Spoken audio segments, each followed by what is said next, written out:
Este video es para mi hermana Miriam Argüello, mi mamá muy preciosa. Un beso grande.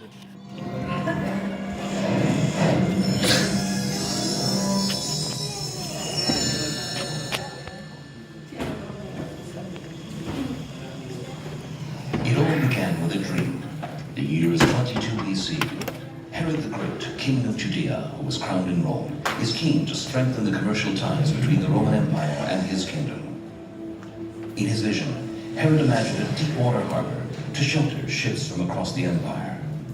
A harbor with a man-made breakwater, a high tower and strong fortified walls to provide a safe haven for merchant vessels.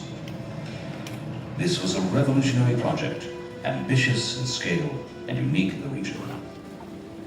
His dream Herod named Caesarea.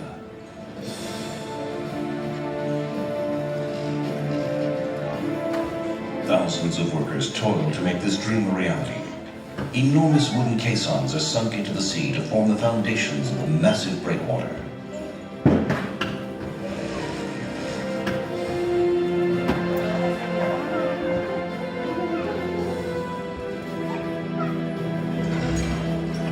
Out of the shifting sands, born both of skill and pioneering engineering techniques, the harbor is taking shape.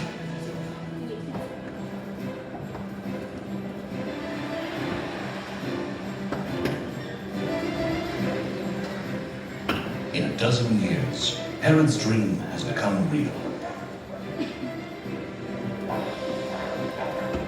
Where once there were dunes, now stands a beautiful harbor city, thronged with people and thriving with life.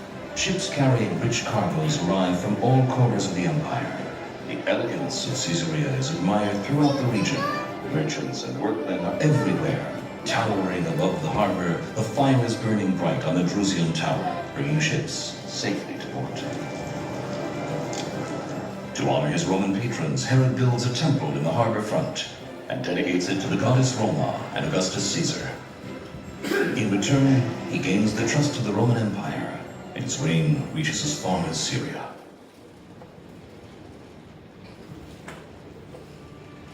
After Herod's death, his heirs fail to step into his shoes, and his charismatic presence and tough regime are no more. His successors fade into the mists of time, and the Roman hold on Caesarea grows stronger.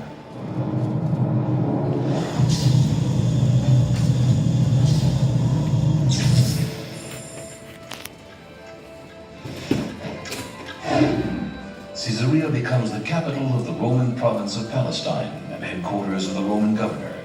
The deep-water harbor is a source of income and employment to the flourishing city.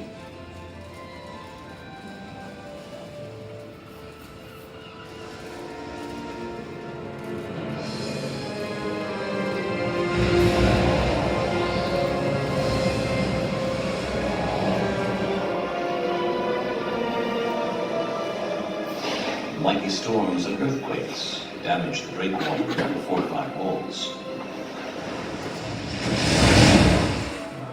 Yet the city stands and attracts Jews, Christians, and pagans alike. A Jewish community develops in Caesarea and becomes one of the most dominant in the land. Its centers of education and knowledge draw numerous scholars.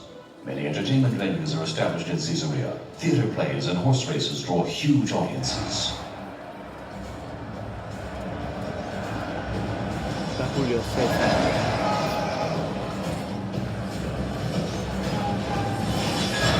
La película Espartaco.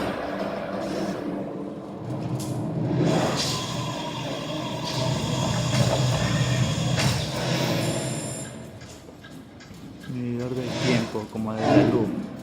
By the end of the 4th century, the Roman Empire collapses, and its place in the east is taken by the rising Byzantine Empire. This is a new era for Caesarea. Better fortified walls are built to surround it. The gladiators' games are banned, but chariot races continue to entertain the citizens and their guests. Prosperity is everywhere. The markets are abundant with fine olive oil and wines, and trade is flourishing.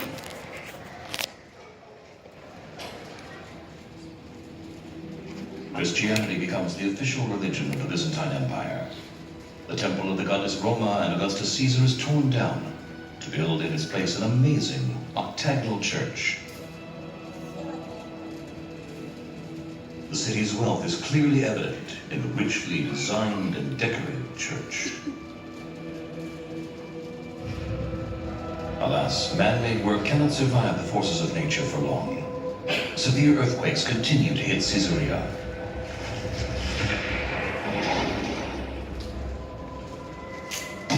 Gradually, the breakwater's foundations deteriorate and the harbor is flooded. Esto es de donde estamos ahorita, en Cesarea. Eso pasó acá. In the 7th century, after many battles and a 7-month siege, Byzantine Caesarea, which was one of the most prosperous and fortified cities in the land, falls to the Muslim hands. A mosque with a magnificent arcade facing the sea is built where the Roman temple and the Byzantine church once stood. When the city's great harbor finally yields to earthquakes and storms, Caesarea becomes a sleepy town and its ruins turn into marble quarries.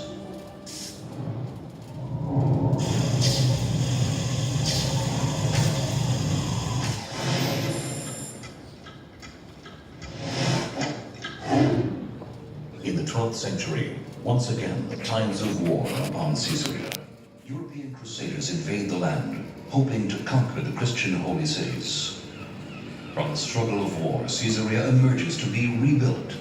A new quay is built in the harbor, and impressive crusader walls surround the reviving city.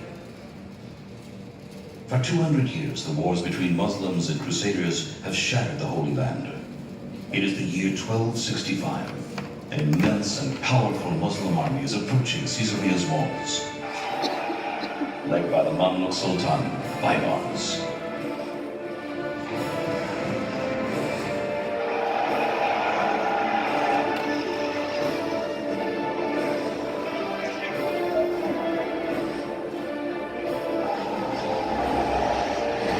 After 3 days of battle, Baybar soldiers break into the city, spreading havoc and destruction. For the first time since its foundation, Caesarea is thoroughly demolished. Sultan Baybars does not rest until he razes Caesarea, wishing to wipe it from the face of the earth. Caesarea fades slowly into the realms of dream and fantasy for which it was created.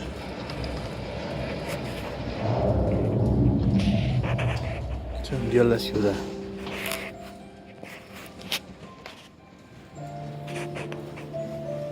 But the legend of Caesarea does not end here. As it was created by the vision of Herod the Great, modern Caesarea has been revived by the vision of a single man, Baron Edmund Benjamin de Rothschild. The Baron purchased Caesarea's lands, aspiring to turn them into a unique place of creativity, tourism, community, recreation, and leisure. Thanks to him, Caesarea is prosperous again, and life fills the city once more.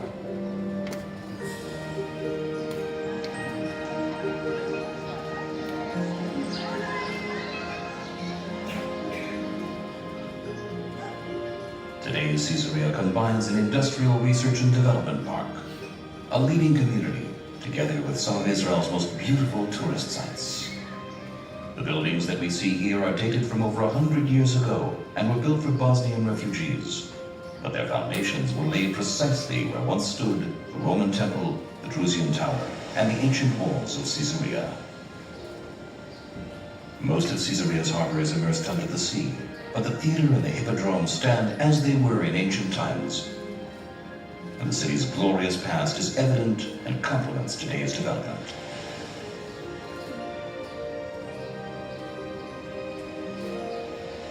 Thus, through thousands of years, Caesarea stands, a city made from dreams. A city where past, present, and future are combined together in perfect harmony.